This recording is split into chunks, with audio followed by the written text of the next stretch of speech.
Hi guys, it's Mark Zickrey, Mr. Sci-Fi, Mark Zickrey of Space Command. And I'm wearing my Jewish space laser, secret Jewish space laser hat, which I just got today at the Skirball Center. Proud to be a member of the secret Jewish Space Laser Corps. But that is not what we're here to talk about today. We're here to talk about the most recent episode of Strange New Worlds. Space Pirates! Space Pirates! Now, it has many fun things in it.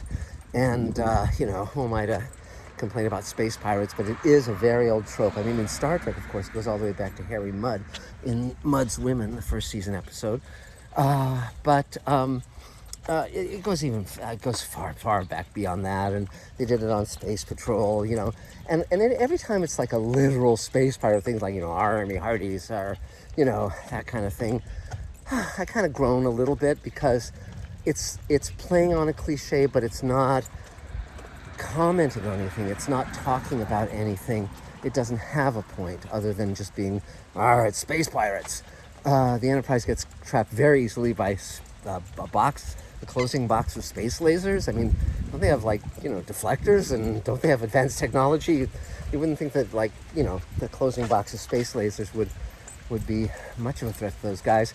But, who am I to say? But it seemed like they lost control of the Enterprise very easily, comparatively. And, but that said, it was still a fun episode. The one thing I did want to mention is, if you look at Mudd's Women, first season Star Trek episode, later with I'm Mudd, they played the more humorous potential of the wonderful Roger C. Carmel as Harry Mudd, Harcourt Fenton Mudd, and that's a great episode too. But beyond that, the first one, Mudd's Women, was about something very profound and truthful, which was the whole notion of a drug that makes you more attractive, a drug that allows you to be, drop dead gorgeous, and the price of that, and the notion of being who you really are as you enter a relationship, even if it might be a little more, rough around the edges. And the three actresses who were in that episode were very, very good. And it was a very moving episode in its way. But that said, okay, so they come across space pirates in this episode of Strange New Worlds. And, I mean, the stuff I liked best was the stuff between Spock and Nurse Chapel. I think that Chapel is really coming across as a wonderful character, much better than the original Star Trek, where she was just kind of, Major Barrett in a blonde wig pining for Mr. Spock, which is really a dead end. And here she's actually cool and sexy and intelligent and resourceful and brave and tough.